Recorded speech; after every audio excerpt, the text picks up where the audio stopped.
Boom.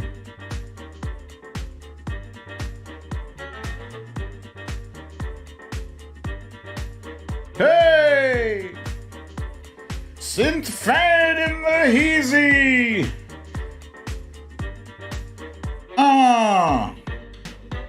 Tina G, Lee Saunders, Alaska Cindy, Deborah B, Susie Brizuela, Johnny's 2 Cents, Cecile Kazimi, Tracy M, your boy Ken, Marie, Jamie from Wisconsin, wait a minute, here we go, Lisa Hathaway, Olivia, Kimini, Anna Alvarez, Lucy, Victorina, Charlie 3 Delta, Punxsutawney Mo, Ness, and BDD.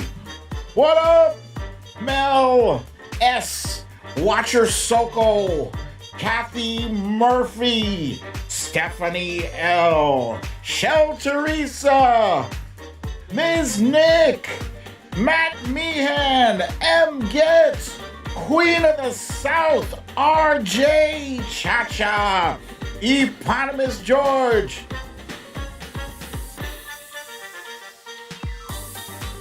Jennifer Sawyer, Laurie B, Tanise, Star Shoemate, WK, The Trump Reaper, Monique Lee, Karen Purdy may not make it today, Foxhill Dreams, Gina Potter,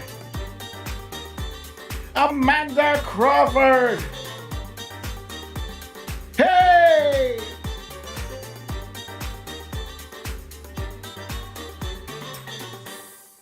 Welcome to another episode of Storytime with BDD. I'm your host, BDD, aka Brooklyn Dad, and this is Storytime.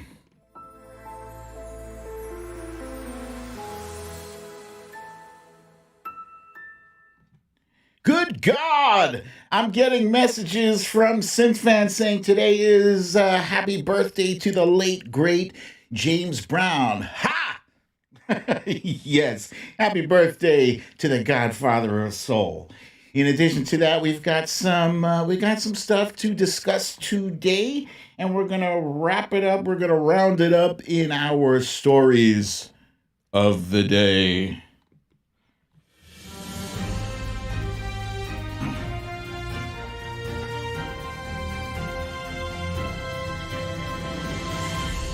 Stories of the day. Oh, what do you know? Brooklyn Dad didn't even bother to print out his list. But at the top of the hour, we have critical race theory. Is this a Marxist movement or not? Herd immunity. Can we achieve it? Snow White, is she being canceled too? And yes, it is that time again. We've got some more TV show theme songs. Last but not least, we got the Raggedy Biatch, Ron Death Santis. I swear to God, I thought I had my act together, and yeah, I was like, yep, I'm late, but I got my shit together. So while I am bullshitting with you guys, I'm just going to do a quick copy and paste and print this sucker out because I needs my notes. So just bear with me un momento. That means a one moment.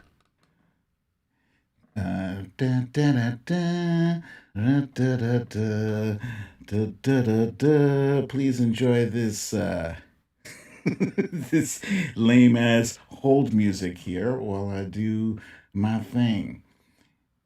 Okay, bada bing, bada boom. Okay, and we are back. So I hope you guys had a great weekend. I did. This was a lot of TV watching when I wasn't toasting marshmallows with the fam Saturday night. We had some great weather, and Saturday was fantastic. Don't mind that noise in the background. That is my printer. It's right here. Yeah, toasted some marshmallows, and we had 84, 85 degrees, and it looks like this whole week is going to be 70s, might hit 80 one of the days.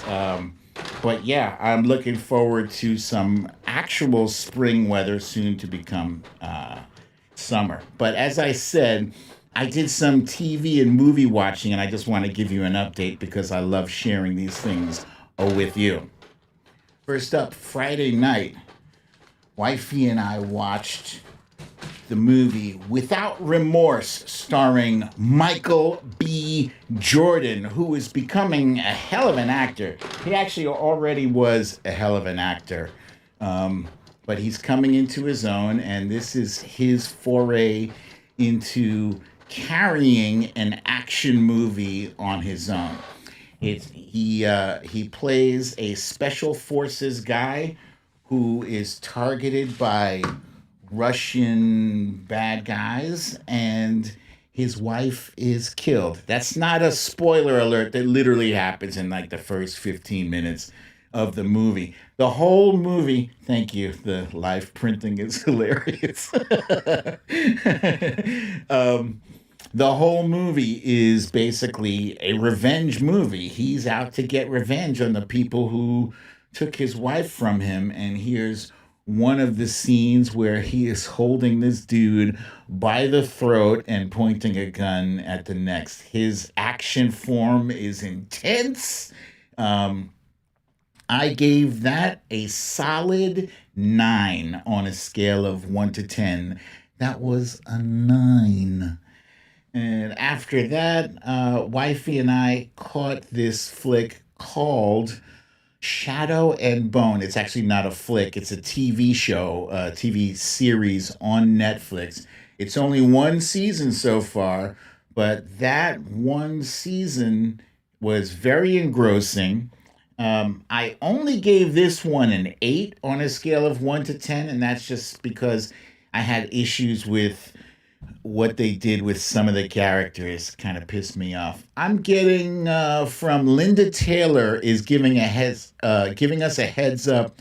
There is a tornado alert in South Kakalaki. So if you live in South Kakalaki, please be mindful. Get close to the center of your house and be safe, please. Please. All right, so Shadow and Bone. It's about this young lady who it appears has some powers that can rescue the entire realm. She is known as a Grisha. In this TV show, Grishas are people with powers, and for all you had me at powers. When I find out there's a show when people have special abilities, superhuman powers, strength, speed, and shoot light from their fingertips, I'm all in. Sign me up. So that's what this show is about. Very entertaining characters, well directed, I think, aside from some of the stupid writing, but great special effects too. I highly recommend Shadow and Bone. Last but not least, this is a show on Amazon Prime, and it's kind of animated. I don't know what this animation style is called, but it's like they take real video and then they literally like draw or paint over the frames, and it gives it this really like realistic look. And the name of the show is called Undone. It's starring Rose Salazar and Better Call Saul's Bob Odenkirk.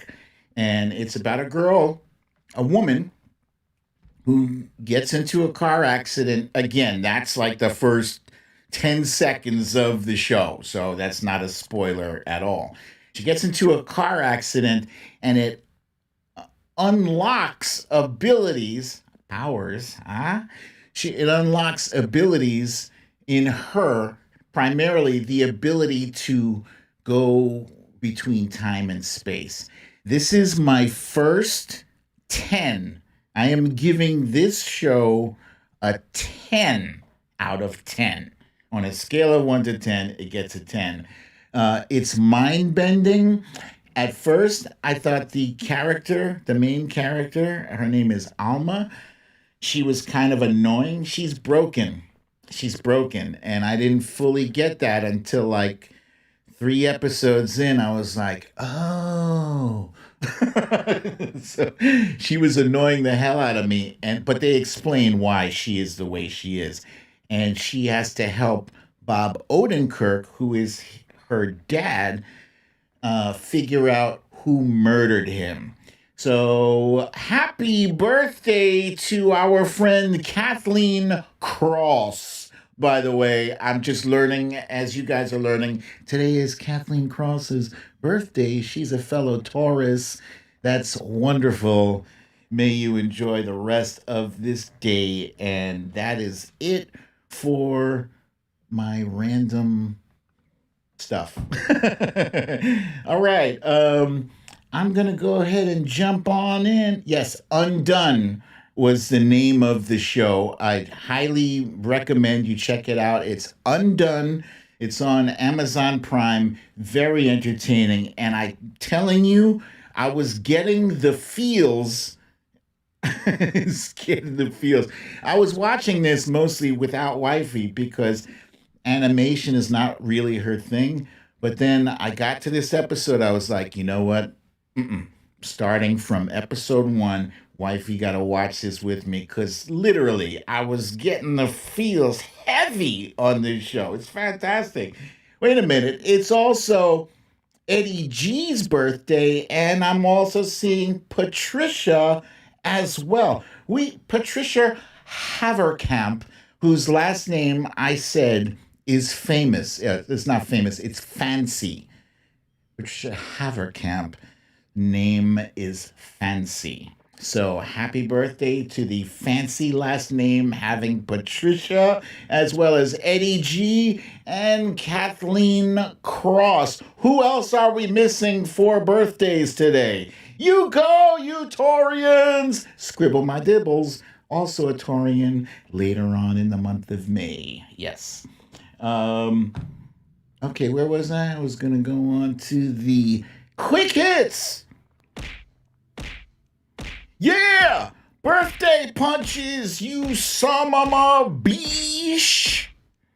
Summoner beesh! I posted a tweet earlier today saying, can we please stop sharing that jackass's, his comments, his announcements, or whatever. They're irrelevant. I'm specifically now only referring to him as the former guy because the less his name is mentioned online, the less power, believe it or not, the less power, the less impressions, the less influence that jackass wields. So, no more free rides on us. First elbow point of the show. All right, quick hits. Snow White. There is that famous moment when she is brought back to life from the kiss of true love.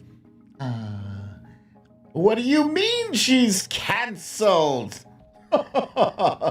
Yeah, conservatives are all in an uproar again. And strangely enough, this time, I'm finding it difficult to disagree. I mean, look, they have other issues that they really need to be focused on. The fact that they have someone in their caucus who is a sex trafficker, another one who is a pedophile enabler, you got bigger fish to fry than this. So apparently, at the at Disney, they have a ride for Snow White, and they revamped it. They updated or whatever, and as a result of their update, at the end, they replaced the death of the wicked witch with this scene where she's getting love's first kiss and blah blah blah. So it came under fire. It came under fire because apparently this kiss was given without consent. Now, if you're familiar with the story of Snow White, you know she couldn't give consent because she was in a coma. So we also realize that this story is fantasy, right? So Disney has come under fire for including this scene, which is part of the story that we all grew up reading. And come on, seriously, no, man, no, just come on. It's a freaking story, guys. It's a story, and they got married afterward. That doesn't make it okay. Well, it's a freaking fable. Take it up with the writer of that fable. Are you gonna be pissed off now that did Snow White kiss the dwarves without their consent as well? Look at her grabbing Grumpy's head and planting a kiss on the schnoz, and grabbing Dopey too and kissing. Come on already, seriously. We got bigger fish to fry than this shit. Seriously. It's ridiculous. White Castle used to be one of my favorite places to eat. The only problem is, it wasn't really my stomach's, my intestines, my digestive system's favorite food to process, as evidenced by within 60 minutes, it's going right through me. And it's also, it's repeating on me too. But, whatever. So Florida got its very first White Castle. And apparently it's the biggest White Castle anywhere. Oh, shit. Tracy M. called them enema burgers. Yeah, dude. Yeah, for real. So they had their grand opening, and it's a White Castle, so it's really not all that big. All White Castles are not, they're small typically, but they're in business, and people were lining up for miles to get some good old White Castle diarrhea. Check it out. Look, this is the line for people to go to White Castle. Look at it. It's just stretching on and on and on. Really, it's not all that, guys. Trust me. Trust me, it's not worth the wait. Burger King and McDonald's will do you just fine. They'll give you, the same amount of diarrhea, just in, bigger bites. That's it. White Castle. So, yeah, and normally when I talk about a fast food or a different kind of food, it makes me want it. I don't know White Castle for me. I'm good. Good. Oh, Starshoe Mate just pointed out the Popeyes, like the Popeyes chicken sandwich. I literally had that the other day. Wifey and I were out running errands, and the traffic was horrendous, and we were stuck in traffic so long I was getting hungry. And then for some reason I started talking about fish sandwiches, and all of a sudden I was like, I'm gonna get some Popeyes chicken sandwich. That shit is delicious. Delicious. The Popeyes chicken sandwich, you can't go wrong with that. It's fantastic. All right, where was I? Oh, have you ever gone to Starbucks and you end up getting stuck behind someone who's like, yeah, let me get a venti half calf with a spritz caramel and a little bit of cinnamon sprinkled and extra foam and that. Oh my lord, can't stand it. Right. So this tweet went viral from Josie. She tweeted, she's a barrister at excuse me, at um, at Starbucks, and she says, on today's episode of Why I Want to Quit My Job. So check it out.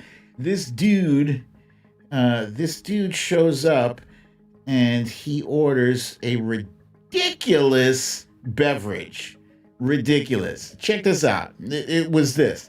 He says, yeah, so I want a venti caramel crunch frap with 5 bananas, extra caramel drizzle, extra whip, extra ice, and extra cinnamon dollop on top. 7 pumps, add some dark caramel, extra caramel crunch, 1 pump of honey blend, extra something bitter, whatever, 5 pumps frappuccino, whatever, 7 additional frappuccino chips, heavy cream, and double blended. I swear, I hope they charge this guy like $80 for that beverage. I could just imagine the people behind him wanting to, like, take him to the woodshed for that obnoxious drink. Please, why not just go to McDonald's, order yourself a milkshake, huh? And no, I'm not getting paid by McDonald's for this broadcast, but Lee Saunders wrote, plus free spit. Yeah, they can't do that. They were on camera there. Trump Reaper says, you couldn't pay me to drink Starbucks. Your boy Ken says his stomach won't forgive him. Yeah, no, there's a lot of people who were tweeting like, I'm not concerned about this guy's beverage. I think he's probably going into diabetic shock as we speak. So we now know this guy's name is Edward. We now know that the male version of a Karen is an Edward. You can call him Edward. And yeah, I know there's a lot of good Edwards, but god damn it, Edward? Shit. It's ridiculous. All right, so that's that for the quick hits. And let's see. La, da, da, da, da, ra, da, da, da, da. It's now time for a timeline cleanse. Timeline cleanse. Yeah, I haven't got the sound effects fixed again. I'm just gonna leave that alone for now. Wait, let's see.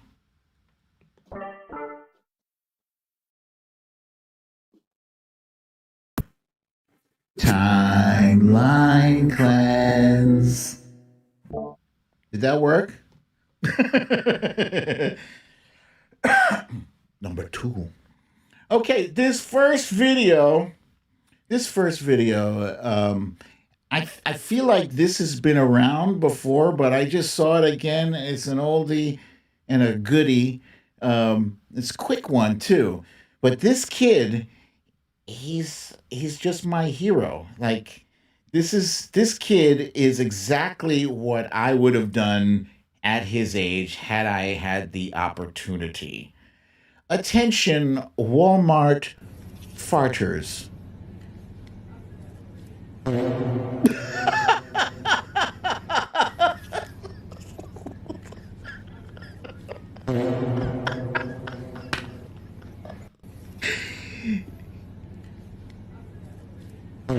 He just went to the new White Castle, and it's repeating on him. It's fantastic. It's fantastic. Clean up on aisle. All right. Next up, um, fun fact. For much of my life, I have been known to be a pigeon toad. You know, if you knew me and you saw me walking from behind, you immediately knew that was me because I'm pigeon toed. So this is one pigeon toed boogie that I thought I'd share with you guys. Check out the pigeon. Look at that. That pigeon is getting down, bro. Uh, uh. Hey.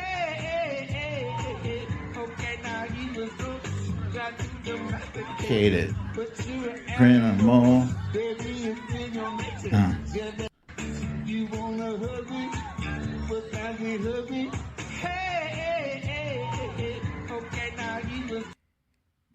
That pigeon is better than Pizza Rat.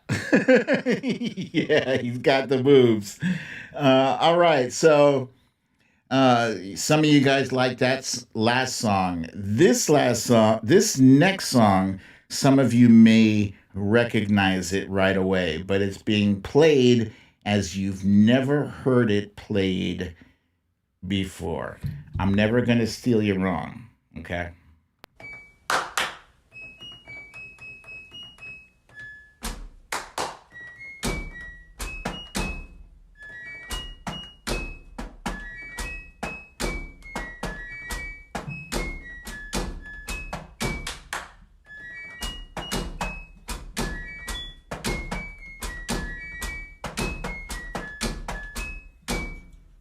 Yeah, that's fantastic. You've all been rickrolled, all of you.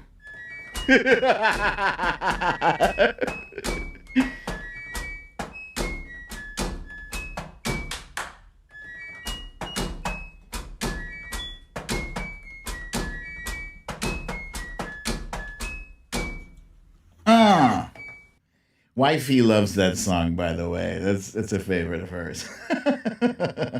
All right. Let's see.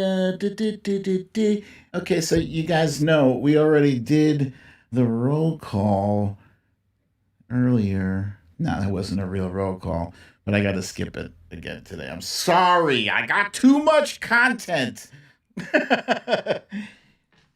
Never gonna say goodbye. Never gonna tell a lie and hurt you. All right, so the top story I have for you today is on critical race theory. So last week um, we talked about wokeness. We talked about a bunch of things, right? And critical race theory has recently come under fire by a bunch of people who don't know what critical race theory is.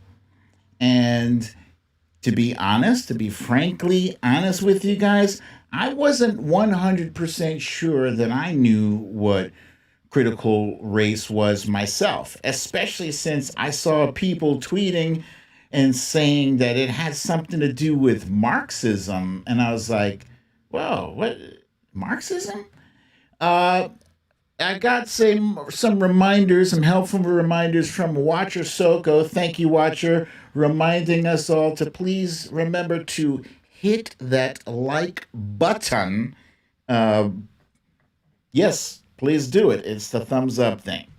So I don't know what it is with conservatives and Marxism, socialism, communism, basically anything that uses the fist as their icon. They want to label that shit communist, or basically anything that they don't like is communism.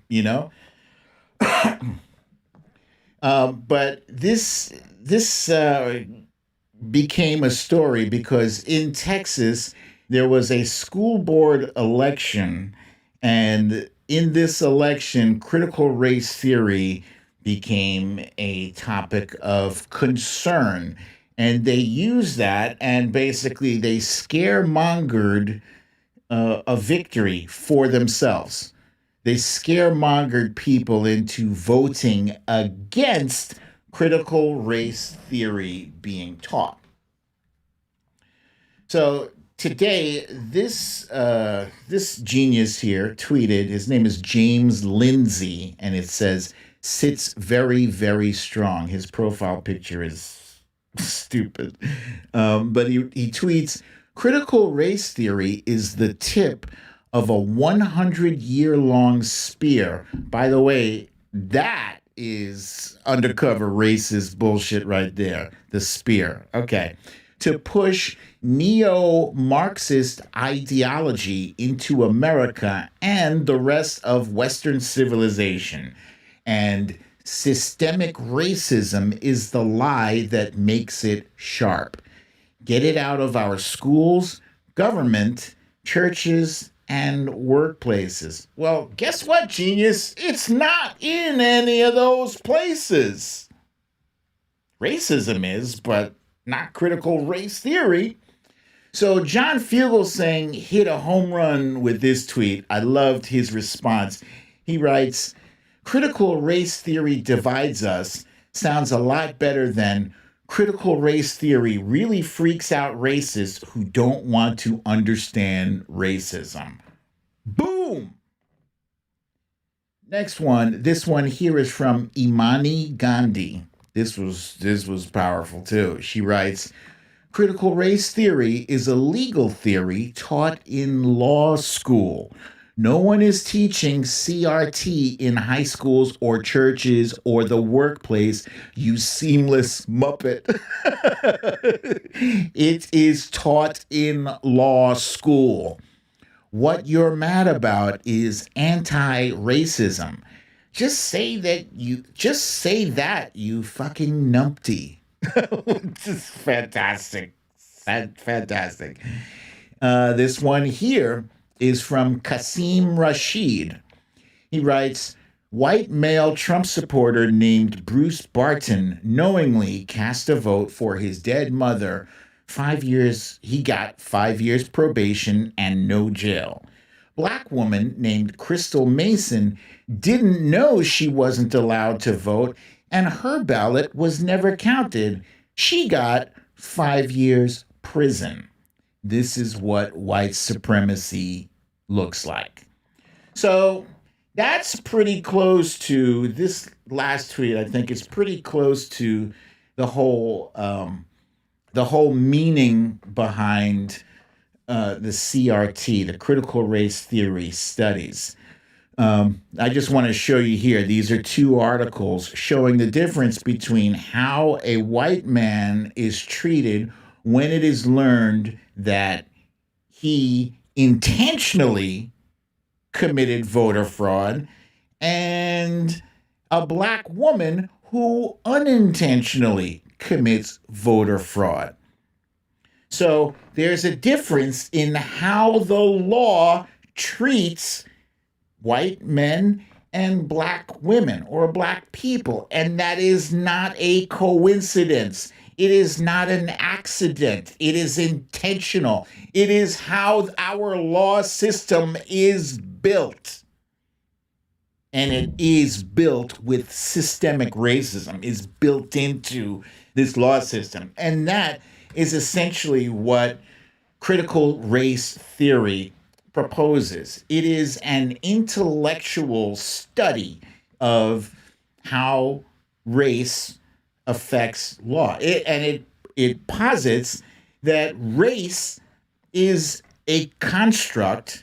Let me read from because I had to look this up in like looked up in Britannica and Wikipedia. I just want to make sure I get my facts right for you guys, okay? Excuse me. It says intellectual movement and loosely organized framework of legal analysis based on the premise that race is not a natural, biologically grounded feature of physically distinct subgroups of human being, but it is socially constructed. It is man made. The concept of race is man made, and it is man made and it's used to oppress and exploit people of color. That's it. That is that's the crux of what critical race theory proposes. It says the law and legal institutions in the United States are inherently racist insofar as they function to create and maintain social, economic, and political inequalities between whites and non-whites, especially African Americans. So here's the deal. Critical race theory unofficially started in the 1970s, and this was something that, just some academics and, intellectuals were debating and researching, et cetera, et cetera. And then in 1989, it officially became a movement in 1989 at Harvard University, where black students there had been complaining that there is inadequate representation of diversity in the faculty and in the student base, right? They were organizing protests behind this, and soon enough, they were able to start a curriculum around critical race theory and studying the effects of it and studying the causes and blah blah blah blah blah. So so that's where critical race theory began. But they're saying, in my studies, I found out that critical race theory is loosely based off of CLS, critical law studies. And critical law studies were an offshoot of Marxist oriented critical theory. So that is why people are saying that BLM and CRT, all these abbreviated black people groups are, based off of Marxism. So that's basically like saying all people who live in the Bronx are essentially British because the colonists came here from Great Britain and they settled and then they bought New York and then they started the Bronx. So hence, residents of the Bronx are British, basically. Yeah, because it's an offshoot. So anything that's an offshoot is, right? Yeah? No. No. So I wanted to show you, I found a video that I thought was rather poignant, and I want to share it with you. And Beulah. Catherine and Beulah. What happened to your foot, Jerome? Dig a nail in out there by the wash house. So you drove a nail in out by the wash house. What did your mother do for that? She put some alcohol on it. Where do you sleep, Jerome? In his bed. You have this big bed? Yes. What happened? How did you get that hole in that bed there, Jerome? The rats. The what? Rats. Now, Jerome, you are taking care of Kathy, of Beulah, and Lois. Yes. Now, are you going to give them lunch today? Yes. What are you going to feed them? I don't know. Do you have any food here to give them? Yes. I see. What time does your mother come home? I don't know. The following day, Aline King, the mother of Jerome, Kathy, Lois, and Beulah, again was picking beans. Aileen King, I saw your children yesterday at the Okeechobee camp. Why didn't you put them in the nursery? I don't make enough to pay for it. How much does it cost to put them in? 85 cents. 85 cents. That's right. Aileen, what time did you come out the field this morning? 6 o'clock. What time will you get home? About 3:30, 4 o'clock. 6 this morning to 4 o'clock this afternoon. That's right. How much did you earn? $1. $1? That's $1. $1. Is that because the beans were of poor quality? That's right. Has this happened before? That's right. How much will your food cost you today? About $2. Aileen, how old are you? 29. How many children do you have? 14. How old were you when you first started working in the fields? 8. You've been working 21 years in the fields? That's right. Aileen, do you ever think you'll be able to get out of this kind of work? No, sir. All the migrants travel fourth class. If there is a privileged class, they ride in their own jalopy, in the best Jode family tradition. So the system that was constructed to keep that woman in that hard labor manual job for 21 years and could not even afford the 85 cents to put her kids in childcare, that system is what CRT, critical race theory, looks at and dissects and says, yeah, this is an intentional race as a construct, is an intentional way of keeping people oppressed. It's built in. They love to say, well, this is America. This is where you get to pull yourself up by your bootstraps. Yeah, but here's the thing. You stole our boots. You stole our boots, and you denied us the ability to buy some boots.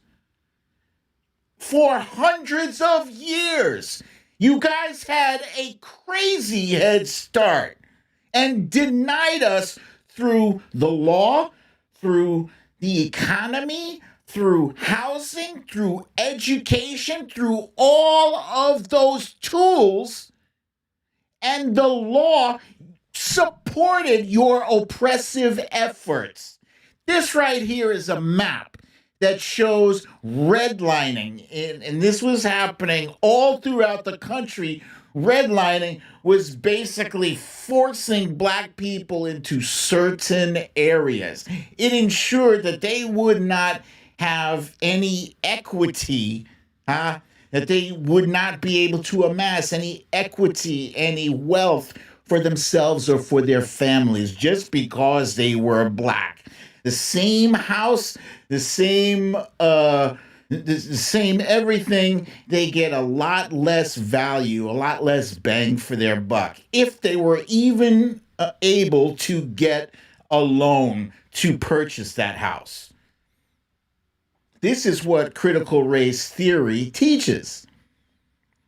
And so why is there such opposition to the teaching of critical race theory?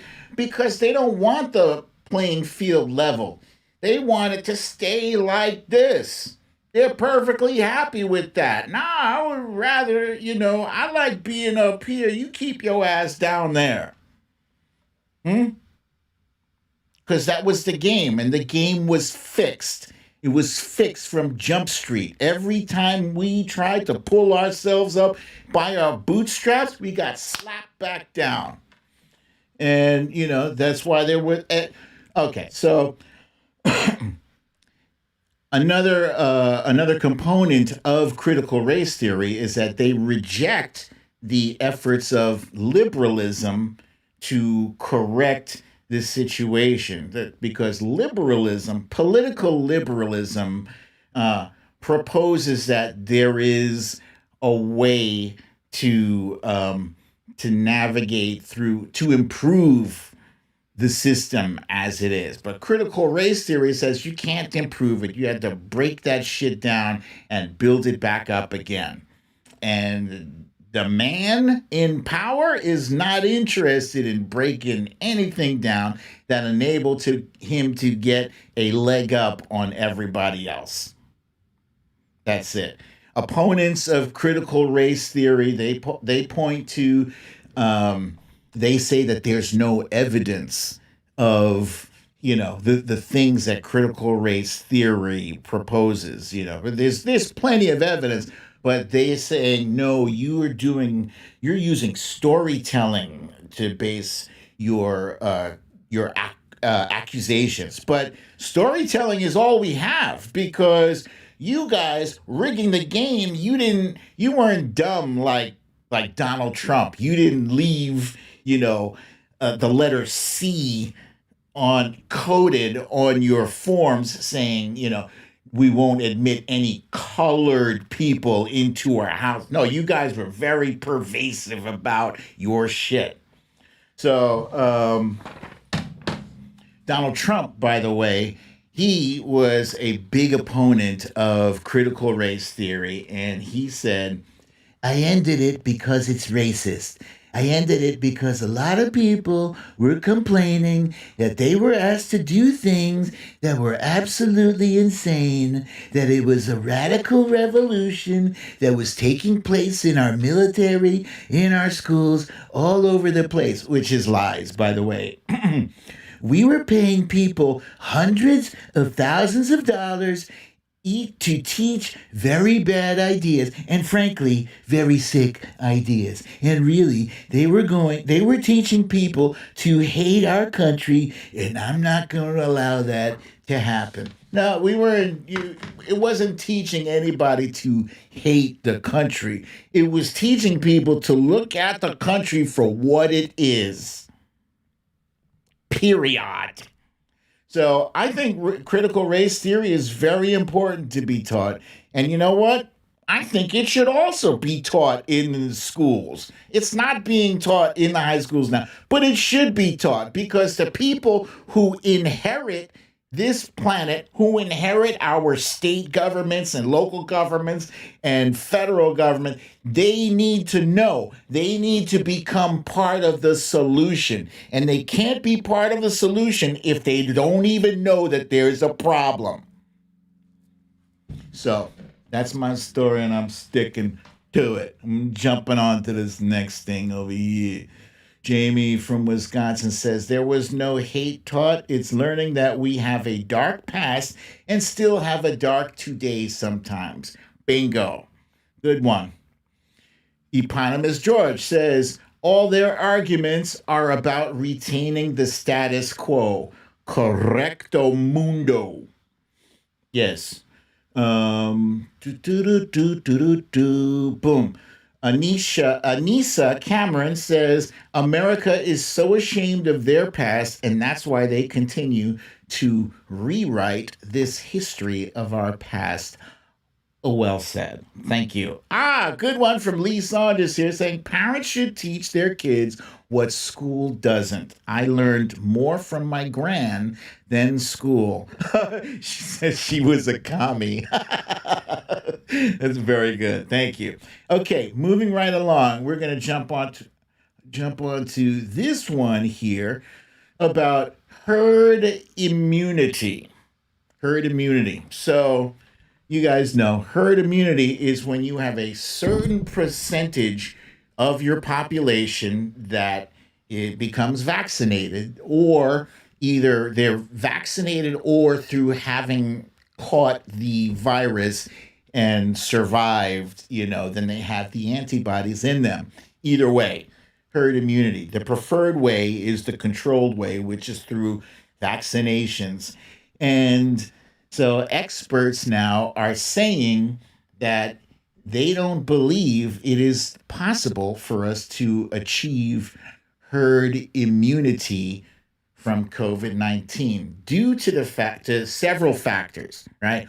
One factor is that there are these variants that are being introduced from places like Britain and South Africa and somewhere down in Brazil, all these different variants that have a much higher infection rate. They're a lot more infectious. They're 60% more communicable, like the one in Britain, more communicable than the one that we're dealing with right now.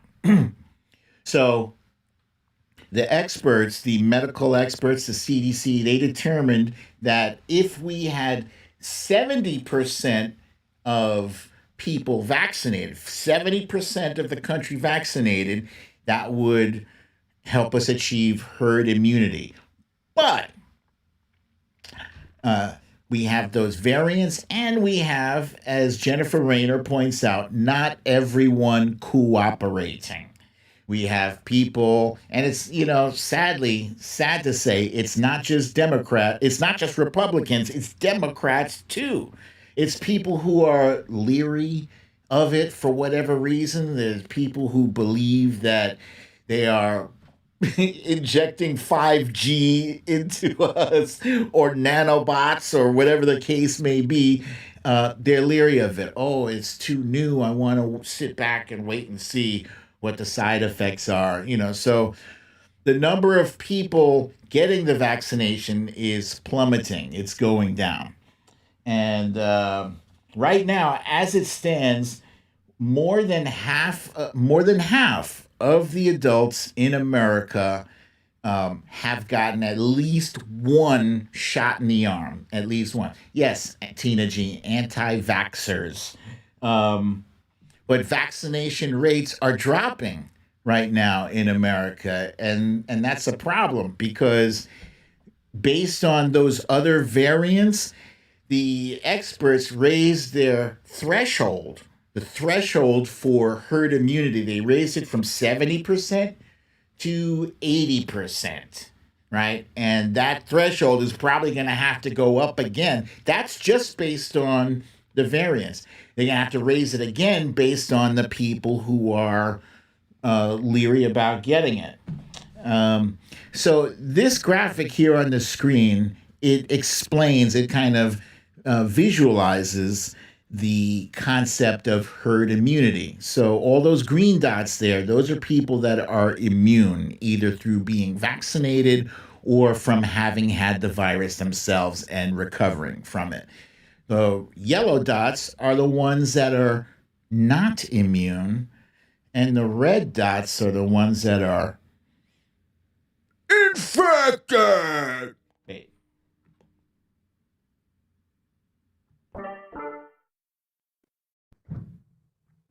Infected.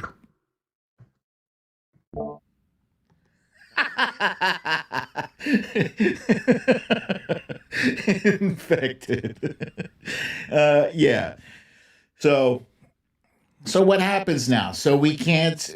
So, these are some experts that are saying that we can't achieve herd immunity. It is still possible. I think it's not likely, but it is possible. And it's even less likely now that we have governors who will not participate in, keeping COVID restrictions in place, and other places throughout the world. Because remember, we are a global community. Our borders are not closed. They're not open borders, but our borders are not. People can come into America, except I think India. I think India is banned from coming to America. But this is a picture of Mexico. Mexico had a massive, this was a concert. There's no social distancing. There's not a mask to be seen anywhere there. Just everybody all close up, no mask, nothing. Just spreading COVID. It's a super spreader event. India, as I said, is going through one of the worst periods that any country has gone through. It's brutal. They are losing 2,000 people a day, deaths from COVID. So if we can't achieve herd immunity, then where's the silver lining? What do we have to look forward to? Well, so now we're looking at just mitigating this thing, just controlling it.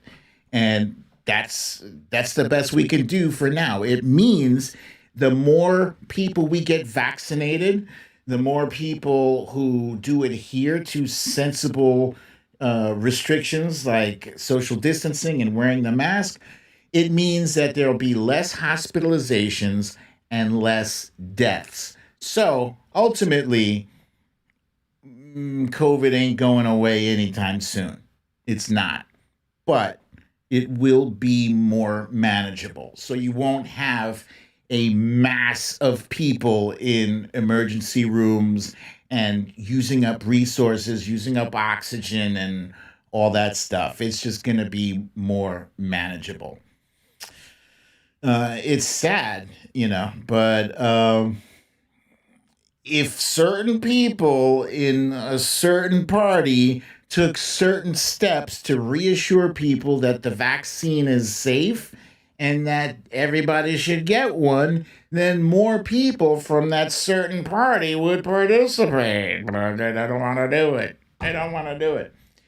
The former guy is vaccinated. All of the Fox News hosts are vaccinated.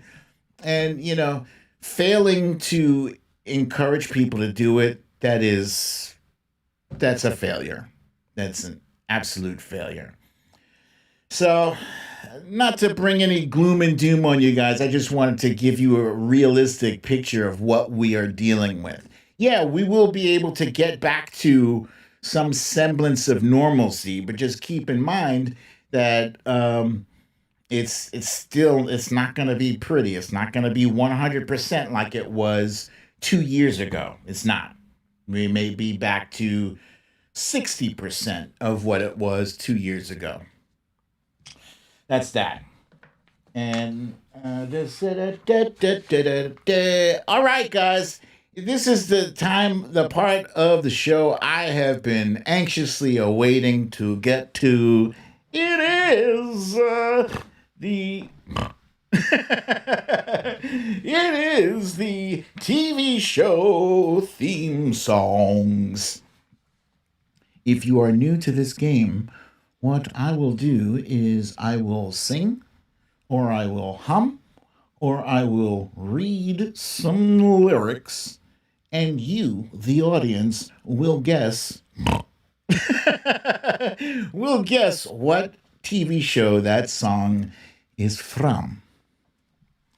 This first one, and then after, I start seeing like the first 5 responses, I will then show you the picture and confirm that your guess was correct. All right. This first one, it's pretty easy peasy. So this is all going to be about speed. Whoever can type and hit send the fastest. You ready? Here we go. First song. Now the world don't move to the beat of just one drum. What might be right for you may not be right for some. A man is born, he's a man of means. Then along come the two. They got nothing but the genes. Well, they got different strokes takes to move the world. First up, we got Eddie G, Catlini, Tracy M, Sheila Bird, the Trump Reaper, Kathy Murphy, Synth Fan, Kim Shatine, Lee Saunders E, Panama's George, Amanda Crawford, Alaska City, and Ness. All you guys are correct. That was the easiest one, I think, in today's show. The easiest. It's so easy, it's not even funny. Oh, shit. Tracy M points out that only Todd Bridges is still alive. That's spooky. All right. Next one. You guys ready? Here we go. Kim wants to know, what do you win? You win the right of being right quickly. The bragging rights, yes. Next one. These days are ours of feeling free. Goodbye, gray sky, hello, blue. There's nothing can hold me when I hold you. Feels so right, you can't be wrong. Rocking and rolling all week long.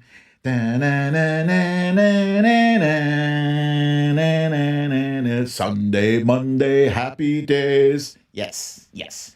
So we got Cat leaning. Wilbur McCarthy, I'm going to give you partial credit for guessing Arnold. It is partial credit because he was on the show. That's where they hung out. Partial credit. Tracy M., Sheila Bird, Eddie G., Sherry Scary is in the heezy. I haven't seen you in a minute, Sherry Scary. So glad to have you here. Synth Fan, Stephanie L., The Trump Reaper, Michelle Warmouth, Lee Saunders, Ness, Asmilla J. Cha-Cha, and Alaska Cindy. You guys are all correct. You're very good. Be proud of yourselves. I'm proud of you. All right, next up. This one may be challenging. It is only instrumental and it is similar to other shows that I have done for you. Okay, you ready? Da-dun, dun, da-dun, dun. Da-dun, dun, dun, dun, dun, dun, dun.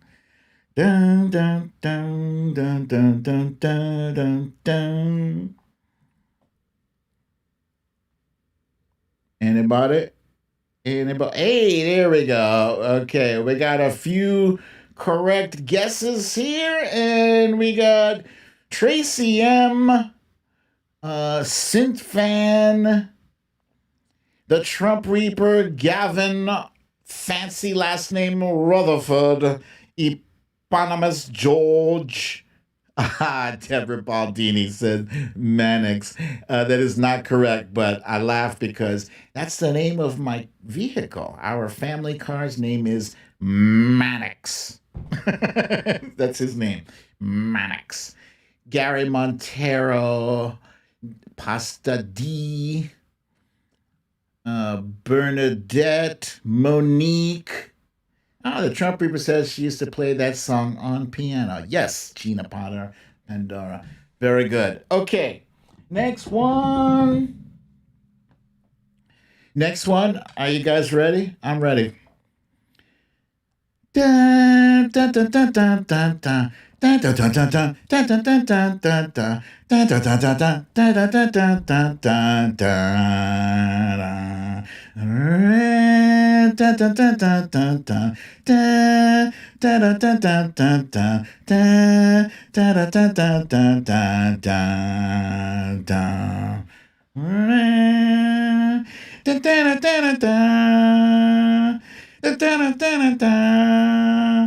Dun, dun, dun, dun, dun, dun, dun. Dun, dun, dun, dun, dun, dun, dun. Dun, dun, dun, dun, dun. Dun, dun, dun, dun, dun. Nobody guessed this one. It was Lost in Space. Lost in Space. Danger, Will Robinson. Danger. Danger, Will Robinson. Oh, Amanda Crawford came in late and did guess Lost in Space. She was the only one, and it was a guess. I will take the blame on that. Perhaps my rendition of that was not good. However, if you go and YouTube that song now, you'll be like, oh yeah, Brooklyn Dad, he had it. He had it. All right. This one, I'm 100% sure you guys will guess quickly. Love, exciting and new. Come aboard. We're expecting you, and love won't hurt anymore.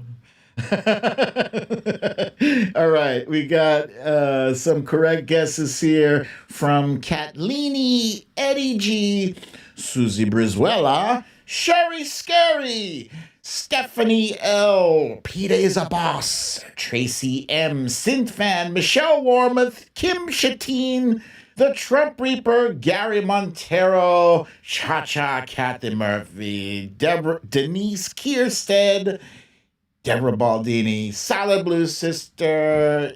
Wait, no, Solid Blue Sister, no. It says Native American and Black Struggles. I don't. That's not this show. But thank you for guessing. Correct, everybody. That was The Love Boat. The Love Boat was what we were looking for. I got another easy peasy one ready for you. I'm just going to read the lyrics. I don't need to really read them, but it's to throw you off the scent a little bit. Sunny day, sweeping the clouds away. On my way to where the air is sweet. Can you tell me how to get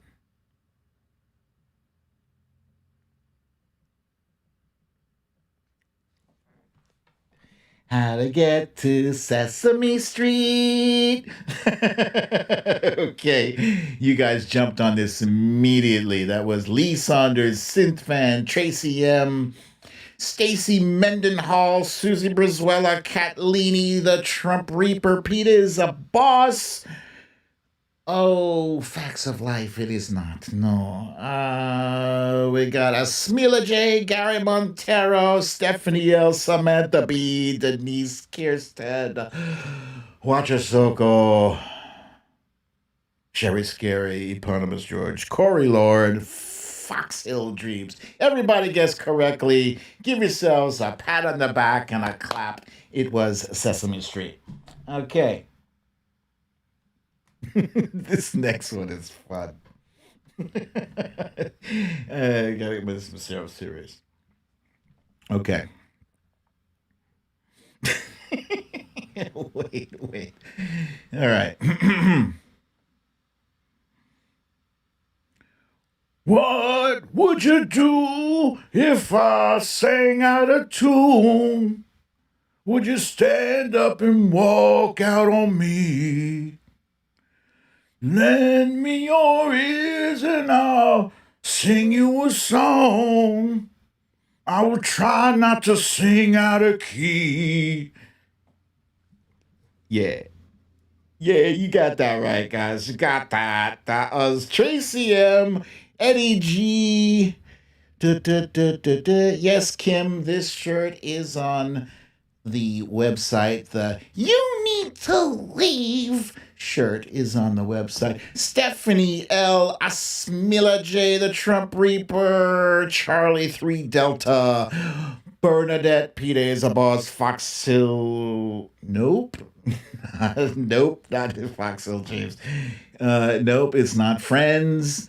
Catlini got it. Anissa Cameron, Gavin Rutherford, Deborah Baldini, Amanda Crawford, Lucia Watcher Soko, Susan Brizuela, Cha Cha. Okay. Synthfan, I'm gonna give you partial credit because the song is originally by the Beatles, but it was covered by Joe Cocker for the show The Wonder Years. Okay. This next song is going to be our final song. Listen closely.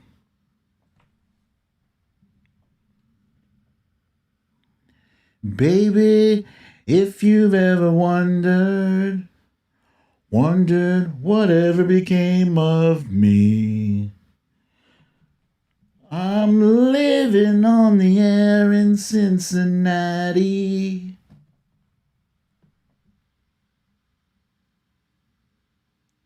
Yeah, you guys got it. In Cincinnati, WKRP, we got Synthfan, Catlini, the Trump Reaper. Oh, Sherry's scary. Said Akron. No. Gary Montero. Catlini, Stephanie L. No, not Growing Pains. Tracy M. Lee Saunders keeps guessing Kojak for like everything. Nope, not Kojak. Tina G, Patricia Haverkamp, Deborah B, Amanda Crawford, Watcher Soko, Kimini, Pasta D, Susie Bizuela, Peter's the boss. Everybody is correct. Everyone is correct. Mundo. All right. Michelle Walmart wants to know if I looked at the Brain Candy quiz today or what. A couple of those shows were in the game today. Nah, I've already had them queued up, ready to go. All right. Last but not least, we got the You Raggedy Bish.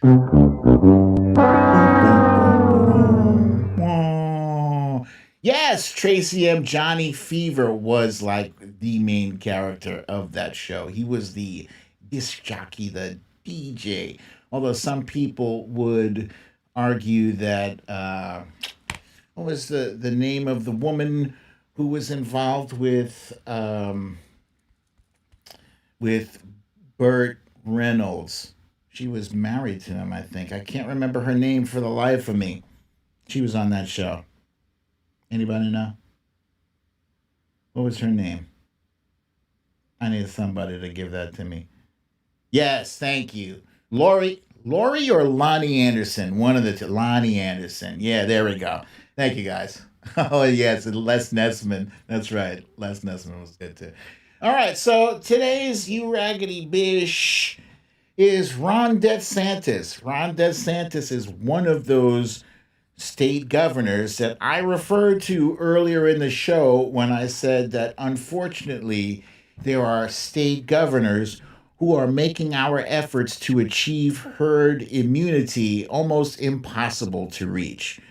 Ron DeSantis, it's really DeSantis, but we're calling him Death Santis, because he lifted the COVID restrictions on the state. Things are bad enough in Florida as it is, without this jackass just, willy-nilly, whenever he feels like lifting restrictions, reality be damned. And also, he just learned that his own efforts to suppress the vote of Democrats, guess what? It also suppresses the vote of people who would vote for you too. What do you know? Huh? Yeah. They got some voter suppression laws recently approved in Florida, and yeah, it screws his own voters too. So I don't know. I don't even know what to say. Hopefully our voters are a lot more motivated. Corey Lord says we need someone to run against him, and I think it's either going to be Val Demings or the woman who is currently in charge of the environment down there. I swear I can't remember her name, but I've seen her tweets on Twitter. I can't for the life of me remember who it is. So far, we've got two pretty strong candidates who can run against Ron DeSantis. But I think you get a bucket of spit, a warm bucket of spit could beat Ron DeSantis. I mean, he's garbage. People are saying Val Demings would be great. Val Demings for the win. Yeah, I hope it's her too. But she might want to run. Nikki Fried. Thank you, Stephanie L. It's helpful having folks from Florida in the audience. It's Nikki Fried. That was the name. Oh, shit. That's right. Alan Ellison also. He's a representative. I think he's a state representative from District 1, unless I'm mistaken. Alan Ellison is pretty strong too. Yeah, we got some good candidates who can run against this Jack Bucket, and I hope they clobber him because he is a living embodiment of Trumpism. And that's all he has. That's all he has going for him. Going for him is that his loyalty to Trump. And, people have him at the top of several lists of 2024 presidential contenders. So I hope next year they take his ass down, and I hope it ends up being. I hope it ends up being a landslide against him. All right, so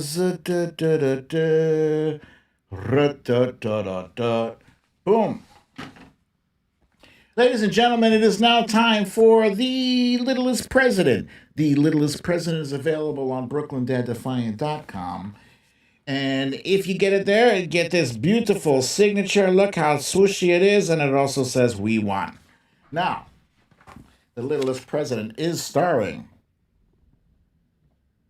all these blurry people, including President Barack Obama, Hillary Clinton, Nancy Pelosi, Joseph R. Biden, and the R stands for ready to kick that ass.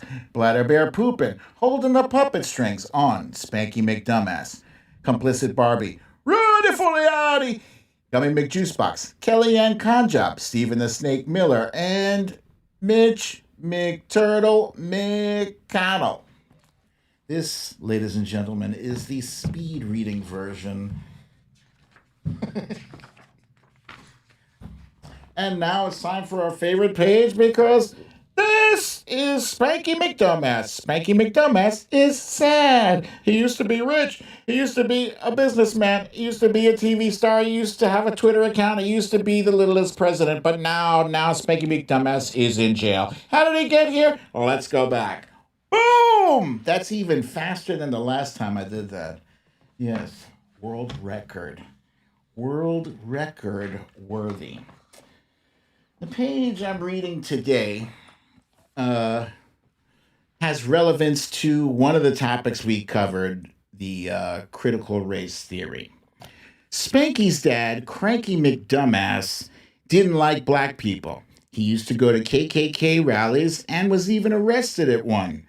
During the 1970s, Cranky and Spanky wouldn't let black people rent any of their properties. Cranky and Spanky are racist. And this was that story. It's a true real life story I referred to earlier where he used to put a C, the letter C, on the applications of black families who were applying for, to rent one of their properties. And the C meant no, because colored. So that's my story, ladies and gentlemen. I got time for this many questions. I swear to you, I will try to do better on my dime so I don't have to do the speed read thing. But, sometimes I have content that I have too much and maybe I need to cut down on the chatter a little bit. He wants to be relevant, Wilbur McCarthy says. Yes. Did you guys like that critical race theory topic? Did I spend too much or not enough time on it? I'm just curious. It's a question for me. Corey Lord wants to know, what do the whites really want for themselves in order to comfort themselves? It is my experience that they do not want to be called racist. However, they do want to enjoy the advantages that come with, not calling the racist system out. They do enjoy that white privilege. And the whiteness, the white skin is kind of like a property. This is something I was reading in the critical race theory. It is a property that puts them above, that gives them privileges and status above people. It's not real, but it is recognized by the law and by, finance and all these other things. Yeah, it is real. Solid Blue Sister says, BDD, when people say asinine comments, do you think you should give them a pass to keep the peace? She says no. People should be called out no matter who they are, even your friends. My opinion. I agree. I agree. But I like to choose my battles. I do choose my battles because you know what? If I were to go after everybody who made asinine comments, um, I wouldn't do anything but that. Um, but yeah, let's see. Do you think give them a pass to keep the peace? No. If I come across it and I'm offended by it, I'm going to call them out on it immediately. I was taught that if somebody says something racist, it doesn't have to be about black people. It could be about Asian people. It could be about um, disabled people. Disabled. It could be about Latinos or Polish people. There used to be a thing called Polish jokes back in the day. Whatever. I was taught that if somebody says that within earshot of me, I should speak up and say, "Hey, I don't appreciate that. Don't say that shit around me. I do not find it funny and I don't condone it." Well, it's just a joke. I actually had to say that. Fun fact, I had to say that to my boss, my former boss, back in, I think it was 2007. 2007. I had been working for him for a year, and he used to forward these like racist jokes to me, and he thought I was going to find it funny. I was like, hey, you know what? Don't forward those emails to me. They're not funny. They're kind of racist. All right. I don't. Hey, wait, hey, hold your horses. I'm not racist. Hey, I hired you. I was like, look, I don't find those things funny. Has nothing to do with work. Don't send them to me. Just remembered that. That was very satisfying. Lucy L says, we love the chatter. Thank you. Thank you. Resistor Sister says it was tough to watch. I believe you're referring to the critical race theory. It is tough to watch. And I do like to share that stuff with people I care about, because the stuff that is tough to watch is also tough to ignore, too.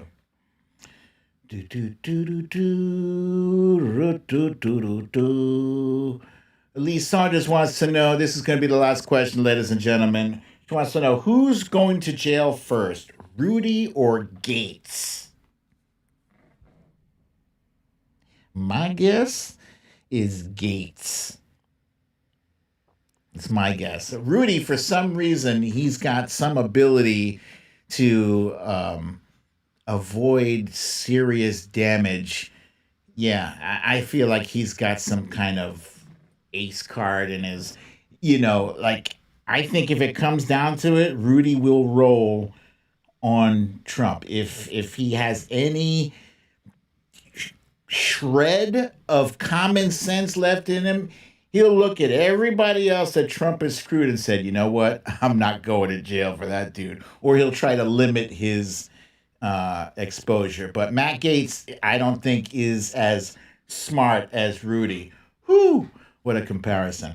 All right, guys, thank you so much for hanging with me in today's episode of Storytime with BDD. I'm your host, BDD, aka Brooklyn Dad.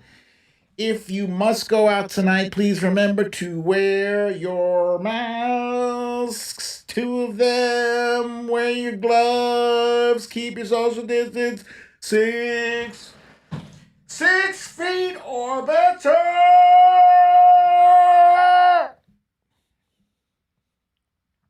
And have a lovely, beautiful, glamorous, enjoyable, relaxing, awesome evening. I love you guys. I will see you tomorrow. Same time, same place. Peace.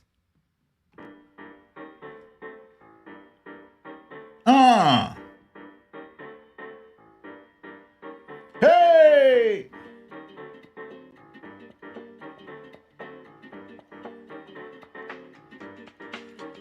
Boom. Once again, another happy birthday to our friends who have birthdays today. I believe that was Kathleen Cross, Eddie G, and Miss Mendenhall. Was it Mendenhall? No, Haverkamp. It was Miss Haverkamp. Hey!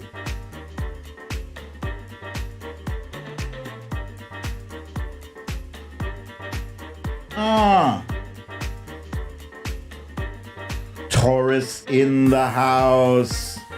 Hey, Gary Montero, another fan of Invincible. I love that show. It's beautiful.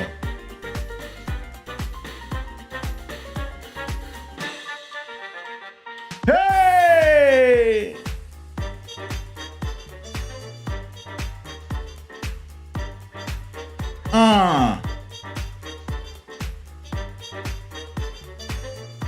Wait, Lee was your birthday yesterday? Oh, you should have said something. Happy belated birthday to Lee Saunders, folks. Oh my goodness, just snuck that in at the end. The nice scribble mod dibbles. Yes, a really great shoe, Victorina. Thank you to the mod squad. You guys are awesome sauce.